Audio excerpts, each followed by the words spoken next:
Yes point. चलिए हमारी आज की क्लास स्टार्ट करते हैं। तो आपका क्वेश्चन नंबर पहला है, संस्कृत वर्णमाला में कितने अक्षर होते हैं। ठीक है, संस्कृत माला में कितने वर्ण अक्षर होते हैं, तो संस्कृत वर्णमाला में 54 अक्षर होते हैं। ठीक है, अब इस चीज़ को नोट कर लेगा कि इसमें 54 अक्षर होते हैं, तो आपका ऑप्शन नंबर सी जो है वो राइट हो जाएगा कि संस्कृत वर्णमाला में 54 अक्षर होते हैं। अगला क्वेश्चन देखेंगे, भारतीय पुरातत्व सर्वेक्षण दिसंबर 2003 से ता प्रमोम मंदिर की बहाली के लिए निम्नलिखित देशों में से किसके लिए काम कर रहा है।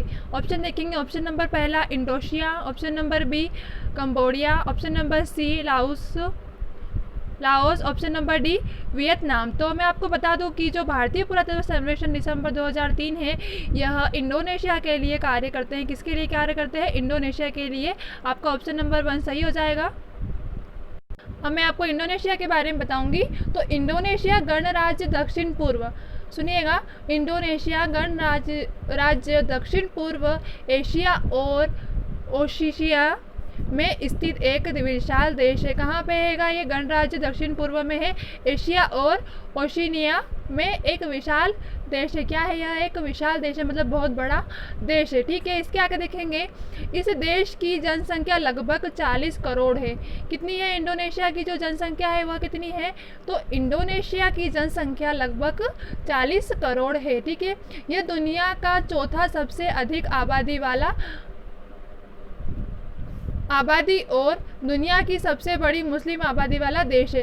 क्या है ये? तो दुनिया की चौथी सबसे जो अधिक आबादी है, ठीक है, वो वाला देश है।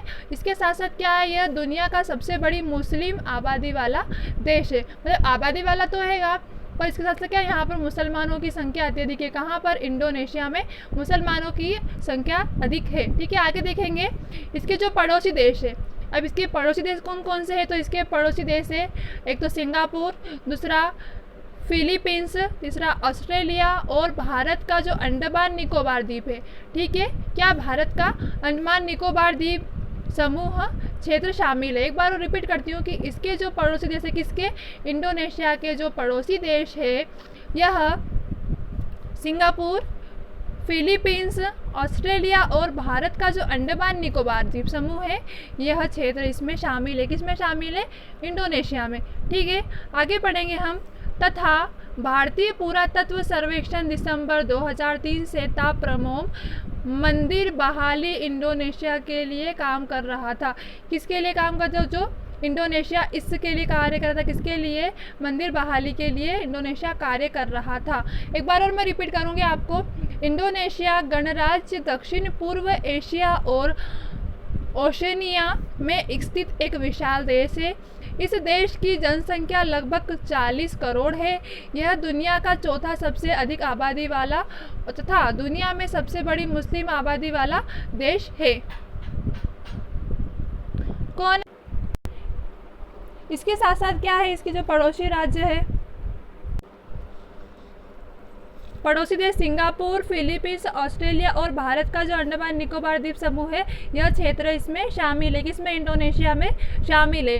तथा भारतीय पुरातत्व सर्वेक्षण दिसंबर 2003 से ता प्रमोम मंदिर बाहोली इंडोनेशिया के लिए काम कर रहा है। तो आपका राइट आंसर क्या हो जाएगा? ऑप्शन नंबर ए आपका राइट आंसर हो जाएगा। ठीक है, अगला क्वेश्चन देखेंगे, तिब्बत बौद्ध धर्म में चेरेजिक शब्द किससे संबंधित है। तो ऑप्शन देखेंगे, ऑप्शन आपका पहला है अवलोकितेश्वर, ऑप्शन नंबर बी है मैत्रेयी, ऑप्शन नंबर सी महस्तम प्राप्त, option number D Gautam Buddha. तो मैं आपको बता दूं कि अवलोकेश्वर जो है वो महायान बौद्ध धर्म संप्रदाय के सबसे लोकप्रिय बोधि संतों में से एक है। कौन है? अवलोकेश्वर। कौन है? यहाँ बौद्ध धर्म के संप्रदाय के जो सबसे लोकप्रिय बोधि संतों में से कौन है? एक है। ठीक है, उनमें अनंत करुणा है। क्या है? इनमें अनंत करुणा है। तिब्बत बौद्ध धर्म में चेरेजिंग अवलोकितेश्वर से संबंधित है। किससे संबंधित है? यह तो अवलोकेश्वर से संबंधित है। आपका राइट आंसर क्या हो जाएगा इसमें? ऑप्शन नंबर ए आपका राइट हो जाएगा कि तिब्बत बौद्ध धर्म चेरेजिंग शब्द अवलोकितेश्वर से संबंधित है।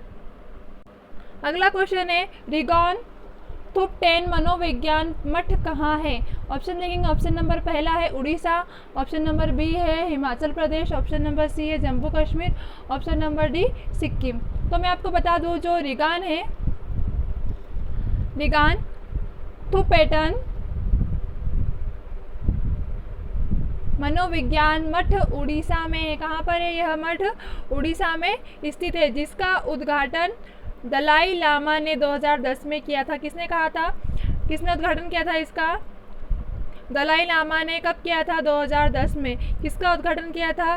रिगान थुपटेन का उद्घाटन किया गया था। ठीक है, तो हमसे पूछा गया है रिगान थुपटेन मनोविज्ञान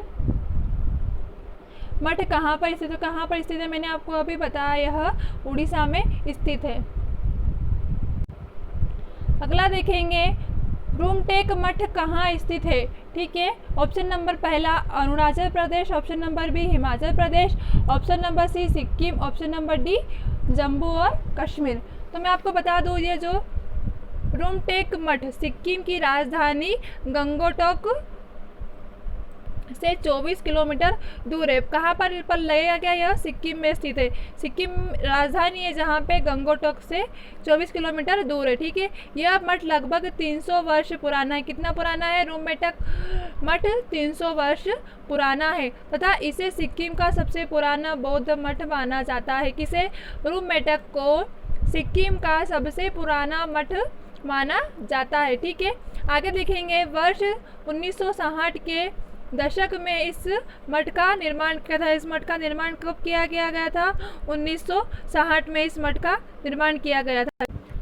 आगे देखेंगे, रूमटेक मठ को धर्म चक्र केंद्र भी कहा जाता है। क्या कहा जाता है? इसका एक और नाम हो गया है धर्म चक्र। रूमटेक मठ को धर्म चक्र केंद्र भी कहा जाता है। यह सिक्किम की राजधानी गंगटोक के पास है। ठीक है, एक बार रिपीट करती हूँ, रूमटेक मठ सिक्किम की राजधानी गंगटोक से 24 किलोमीटर दूर स्थित है। यह मठ लगभग 300 वर्ष पुराना है। कितना पुराना है? 300 वर्ष पुराना है तथा इसे सिक्किम का सबसे पुराना बौद्ध मठ कहा जाता है। अक्सर क्वेश्चन आता है कि सिक्किम का सबसे पुराना मठ कौन सा है, तो रूमटेक जो मठ है यह सबसे पुराना है।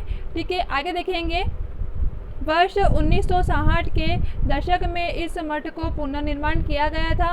रूमटेक मठ को धर्म चक्र भी कहा जाता है। यह सिक्किम की राजधानी गंगटोक के पास स्थित है। तो हमसे पूछा गया है रूमटेक मठ कहाँ स्थित है? आपका राइट आंसर क्या आ जाएगा? ऑप्शन नंबर सी आ जाएगा कि यह सिक्किम में स्थित है। क्या? रूमटेक मठ। ठीक है, अगला क्वेश्चन है आपका, दलाई लामा तिब्बत बौद्ध धर्म के निम्नलिखित उप स्कूलों में से किसके स्थायी प्रमुख है? ठीक है, ऑप्शन देखेंगे, option number A Nyingma, option number 2 Kagyupa, option number C Sakyapa और ऑप्शन नंबर डी गेलप्पा। तो मैं आपको बता दूं कि जो दलाई लामा है यह तिब्बत बौद्ध धर्म के जो गेलुगप्पा है उप स्कूलों में से अस्थायी प्रमुख है। कहाँ का है यह? गेलगप्पा उप स्कूलों के अस्थायी प्रमुख है। तो इसका राइट आंसर क्या हो जाएगा आपका? ऑप्शन नंबर डी आपका राइट हो जाएगा। ठीक है, कि दलाई लामा तिब्बत बौद्ध धर्म के गेलगुप्पा उप स्कूलों में से एक अस्थायी प्रमुख है।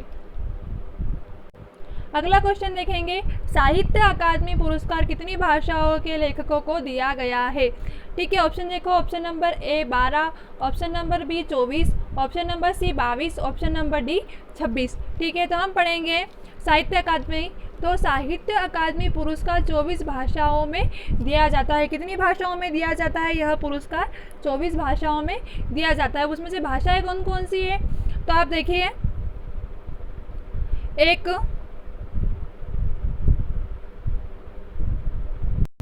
देखिए यह हिंदी, अंग्रेजी, उर्दू, असमी, संस्कृत, बंगाली, बोडो, डोगरी, गुजरात, कन्नड़, कोंकणी, कश्मीरी, कोंकणी, मैथिली, मलयालम, मणिपुर, मराठी, नेपाली, उड़ीसा, पंजाबी, राजस्थानी, संथोली, सिंधी, तमिल और तेलुगु।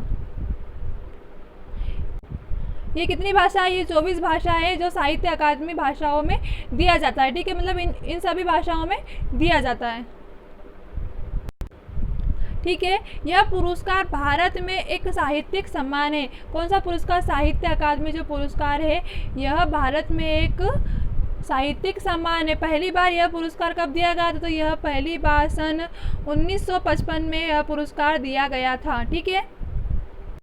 साहित्य अकादमी पुरस्कार पहली बार कब दिया गया था? साहित्य अकादमी पुरस्कार पहली बार सन 1955 में दिया गया था। यह पुरस्कार भारत में एक साहित्यिक सम्मान है, मतलब बहुत बड़ा पुरस्कार है। ठीक है, क्योंकि यह 24 भाषाओं में दिया जाता है। ठीक है, तो आपका राइट आंसर क्या हो जाएगा?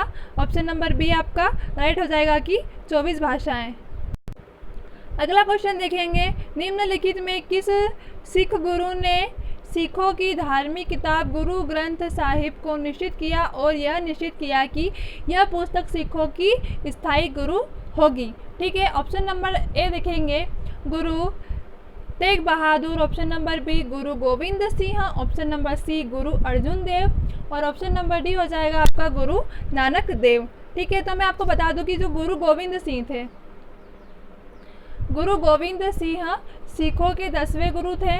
कौन थे गुरु गोविंद सिंह? गुरु गोविंद सिंह सिखों के 10वें गुरु थे। वह एक महान योद्धा, कवि, भक्त एवं आध्यात्मिक नेता थे। कौन थे? यह एक महान योद्धा के साथ साथ एक कवि भी थे, भक्त भी थे और आध्यात्मिक नेता भी थे। ठीक है, बैसाखी के दिनों में उन्होंने खालसा पंथ की स्थापना की, जो सिखों के इतिहास में सबसे महत्वपूर्ण दिन माना जाता है। कौन सा दिन माना जाता है? जो खालसा है यह जो सिखों में सबसे बड़ा दिन सबसे महत्वपूर्ण दिन माना जाता है। ठीक है, उसके बाद देखेंगे अभी गौतम बुद्ध, इनका जन्म कब हुआ? तो इनका जन्म 12 जनवरी 1966, 12 जनवरी, ठीक है, 1966 में हुआ। कहाँ पर हुआ? 12 जनवरी 1966 में पटना, बिहार, भारत में हुआ। इसके बाद इनकी मृत्यु 17 अक्टूबर 708 में, मतलब कितने एज हो गई थी इनकी? 42 वर्ष की आयु में इनकी मृत्यु हुई, वर्ष। ठीक है, उसके बाद देखेंगे कहाँ पर हुई? तो नांदेड़, महाराष्ट्र, भारत में। ठीक है, इनका पद क्या था? तो इनका पद था सिखों के 10वें गुरु थे। कौन थे? गुरु गोविंद सिंह। तो आपका राइट आंसर क्या हो जाएगा? ऑप्शन नंबर बी आपका राइट हो जाएगा। भारत में किस गायक का गाना सबसे पहले रिकॉर्ड हुआ था? ठीक है, ऑप्शन देंगे। Option number A Abdul Wahid Khan, option number D Abdul Karim Khan, option number C Gauhar Jaan, option number D इसमें से कोई नहीं। तो मैं आपको बता दूं कि जब भारत में जो सबसे पहले राग जोरिया ने ख्याल गायक गौहर जान का जो गाना है 1902 में यह गाना रिकॉर्ड हुआ था। किसने किया था? तो ये जो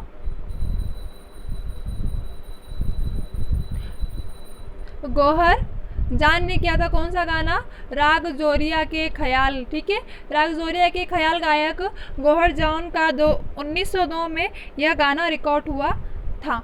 तो आपका राइट आंसर क्या हो जाएगा? ऑप्शन नंबर सी आपका राइट हो जाएगा कि पहली बार किस गायक का गाना सबसे पहले रिकॉर्ड हुआ? तो गौहर जॉन का सबसे पहले गाना रिकॉर्ड हुआ। तो ऑप्शन नंबर आपका सी राइट हो जाएगा। अगला क्वेश्चन देखेंगे, ज्ञानपीठ पुरस्कार के पहले विजेता किस देश से हैं? ऑप्शन नंबर देखेंगे। ऑप्शन नंबर ए है Kerala, option number B Uttar Pradesh, option number सी Madhya Pradesh, option number D Sikkim. तो भारत ज्ञानपीठ न्यास द्वारा ज्ञानपीठ पुरस्कार भारतीय साहित्य के लिए दिया जाने वाला सर्वोच्च पुरस्कार है। क्या है यह? साहित्य के लिए दिए जाने वाला सर्वोच्च पुरस्कार है। भारतीय ज्ञानपीठ पुरस्कार की स्थापना 1965 में की गई थी। इसकी स्थापना कब की गई थी? ज्ञानपीठ पुरस्कार की स्थापना 1965 में की गई थी। ठीक है, देश का कोई भी व्यक्ति जो भारतीय संविधान की 8वीं अनुसूची में बताई गई 22 भाषाओं में से किसी भाषा को लिखता हो। क्या बोला है कि जो भारतीय संविधान की 8वीं सूची में यह बताया गया है कि जो देश का कोई भी व्यक्ति मतलब 22 भाषाओं में से किसी भी एक भाषा को लिखता हो, ऐसा नहीं, ऐसा ही मतलब बहुत अच्छे से लिखता हो, जिसमें इस पुरस्कार के योग्य है, मतलब जो कि किसी भी भाषा को अच्छे से लिख देगा वह इस पुरस्कार के योग्य है। अब तक हिंदी तथा कन्नड़ भाषा के लेखक सबसे अधिक बार सम्मान को प्राप्त कर चुके। कौन कौन से?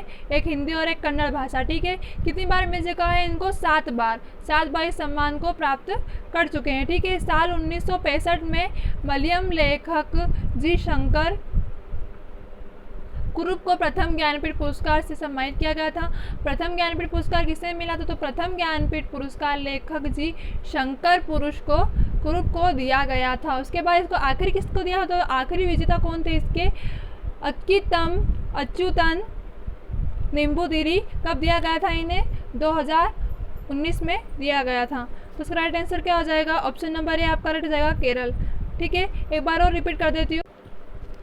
भारतीय ज्ञानपीठ न्यास द्वारा ज्ञानपीठ पुरस्कार भारतीय साहित्य के लिए दिए जाने वाला सर्वोच्च पुरस्कार है। भारतीय ज्ञानपीठ पुरस्कार की स्थापना 1965 में की गई थी। देश का कोई भी व्यक्ति जो भारतीय संविधान की 8वीं अनुसूची में बताई गई 22 भाषाओं में से किसी भी भाषा में लिखता हो, इसे पुरस्कार के योग्य है। अब तक हिंदी तथा कन्नड़ भाषा के जो लेखक है सबसे अधिक है। किस किस भाषा के? हिंदी और कन्नड़ भाषा के, जिसमें 7 बार इस सम्मान को प्राप्त कर चुके हैं। साल 1965 में मलयालम लेखक जी शंकर कुरुप को प्रथम बार पुरस्कार मिला गया था। और अंतिम विजेता कौन थे इसके? अंतिम बार किसे दिया गया था? अंतिम बार अक्कीतम अच्युतन निम्बूदिरी को 2019 में दिया गया था।